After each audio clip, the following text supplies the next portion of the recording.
welcome to FamPacking. Shelly and Jonas here.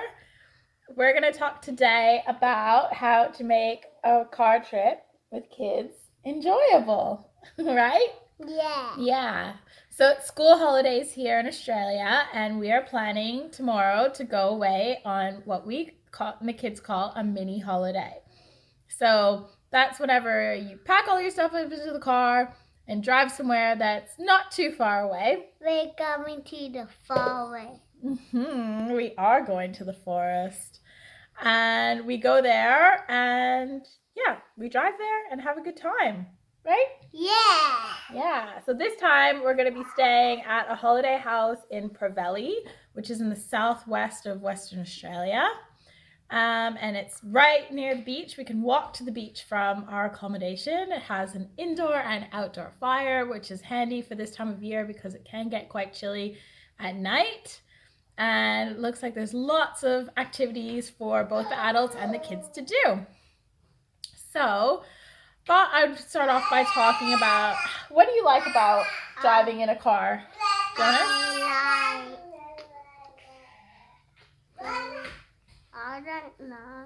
You don't know. Do you like it whenever we just get in the car and we drive for ages and ages and don't stop? Yeah. You do? Yeah. Oh, I don't think you really do. Because I don't sleep in the car. Exactly. So Jonas is 4 years old and he doesn't sleep in the car. So one thing I will caution you against doing is just packing up your stuff, getting in the car and driving without a plan of what you're going to do and where you're going to stop. Dan's not coming to the school. That's true. Dan's not coming on the trip this time because he has to go to work. He's got to go to work. So it's going to be Mommy and the two boys. And Dana. He's falling. Yeah, he is. So I would strongly recommend that you plan your trip before you go. Just have an idea of where you're going to stop, what the local attractions are, and how you can break up the drive to make it interesting for both yourself and for the kids. So last time when we did a road trip, do you remember where we stopped, Jonas? Looking up there. Do you remember where we stopped last time we went on a road trip? We ate a Happy Meal. We stopped and got a Happy Meal. And do you remember why we got a Happy Meal? Because I was hungry. Yeah. And also, for my sanity, they had a playground inside the McDonald's. So Jonas got his Happy Meal, which probably isn't the best food to feed kids whenever you're traveling because it's full of sugar and it makes them quite hyper. But it was only a 3-hour drive and we had the Happy Meal for the last hour. So Jonas actually was all right. But the most important thing is find somewhere to stop that the kids are going to be able to get out and get some exercise. Kids are not wired to sit in a car for long periods of time. They find it extremely boring. They're curious. They have all this bundle of energy inside them. So you want to make sure whenever you're planning your stops that you can plan somewhere where the kids can get out and run and get out some of that energy that they have inside them. The next thing would be try to think about possibly driving at unconventional times. So especially for a longer car trip, 3 hours is I think okay. But I remember when Jonas was younger, he used to be so horrible in the car. He would cry from the moment I put him in the car to the moment that it came out of the car. So his grandmother lived 5 hours away. So we used to have to drive in the car kind of just right before his bedtime. So we'd have our dinner and then we would leave. And usually within about an hour, Jonas would be out for the night. He would not be crying for the full 5 hours, which I don't put it past him that he would be able to do. So that worked really well for that kind of trip. Another idea for maybe longer road trips, maybe 8, 9, 10 hours, is to leave really early in the morning. Can I get the shape? Yes, you can. Leaving really early in the morning allows you to break up your day and also probably ensures for kids that still have naps that they're going to have a longer nap in the afternoon. So that might be good because you can get your driving type, get, 2-3 hours of driving in the morning, 2-3 hours of driving in the afternoon, and then just hopefully get the last couple of hours in, after dinner or something like that, whenever they're sleepy again. Another important thing to think about before you go on any road trip is food, and especially snacks. So on this particular trip, I'll be the solo parent, so I need to drive and also find a way to entertain the kids. So you need to think of things that either the kids can hold themselves and, feed themselves, or things that are easy to pass. So try not to give kids meals with too much sugar because they will get hyper. So good idea are like fruits and vegetables that they enjoy eating, not something that you're gonna have to force down their throats. But what's your favorite fruit, Jonas? My favorite is strawberry. Okay, and what's your favorite fruit to have in the car? Shit. That is not a fruit. What about bananas? I like oranges. Oh, you like oranges now. But I personally found that bananas are really, really good fruit to have on hand because they're easy to pass to the kids if they're old enough to peel them themselves. Can you peel your own banana, Jonas? Yeah. Yeah. So if I pass him a banana, that'll keep him full for quite a long time. He loves them and they're very healthy. Strawberries are good as well. You just have to wash them before you go, and then you could just hand over the whole punnet, but it can be a little bit messy. Those strawberry stained fingers. Another important thing is knowing what games you can play with your kids.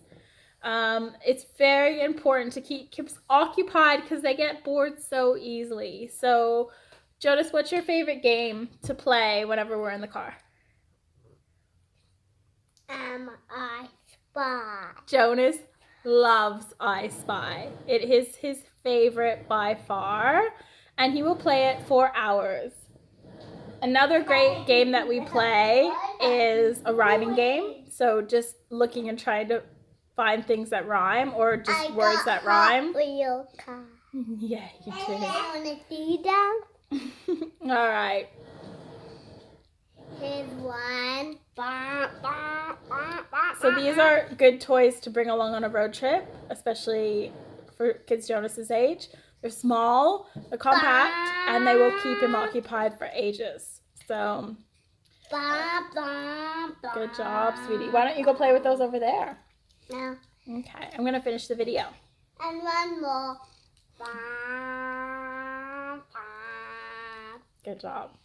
Another thing to think about maybe with older kids is positioning. So I know some siblings don't get along always the best, especially whenever they're cranky about having to sit for hours in the car. So it might be worth, popping one car seat and on one bench and the other car seat in another bench. Mama, I'm gonna go and play with them now. Okay, have fun, Jonas. Just so that they don't fight. You don't want kids fighting that on a road trip. That just makes everything way too stressful for everybody. Another point that you can think about is learning a little bit about the regions that you're going to drive through. So kids love to learn. They're sponges. They really, really love to acquire new information. And it's our job as parents to have that information to give to them. So if you know that you're going to be driving through an area, let's say, that have lots of dairy farms, just reading up a little bit about dairy farms and dairy cows and things like that go a long way. This is going to be my life tomorrow, driving down for 3 hours with the two of them. But for example, tomorrow we're going to be driving through an area that has lots of sheep farms. So I want to learn tonight, after I do this video, I want to learn a little bit about, how we make wool and how you raise sheep and about sheep, things like that, so that Jonas can really feel like he is getting something out of this experience. It's not just a long drive for no reason. Another important thing is to think about the baby. So we have Dana, he's 10 months old. And luckily, he's not like his brother. He loves being in the car, but he doesn't love being in the car so much that he wants to sit there for hours and hours on end. So ways to entertain the baby. Dana loves books. So if I just give him a book to flip through, he will keep himself occupied with that for ages. Another important thing is driving at their nap times. So, little babies, they do tend to sleep in the afternoon. So I know that if I go at the right time, Dana's going to have a 2 hour nap in the car. So if we're driving for 3 hours, that means I only need to drive for 30 minutes before, 30 minutes after. There we go. The drive's done. And that's, a well-rested baby is a happy baby. So that's good.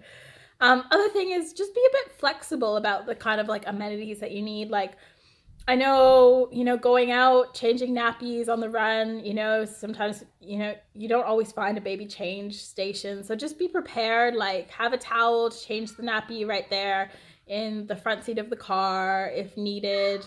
Make sure you have lots of changes of outfit, changes of nappies, things like that. So that, anything that comes up, you're prepared for.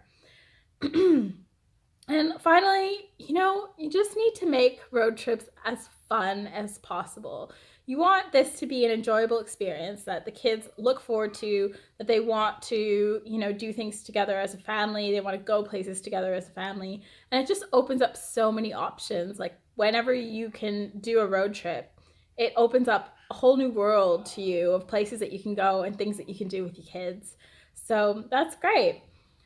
I will update you how things go on our road trip, especially me alone with the 2 kids. And I will post another video next week about the region that we're visiting. We're going to be in the Margaret River wine region in Western Australia. And I will let you know how everything goes. So until then, please click like and subscribe to our channel, and we will see you again soon.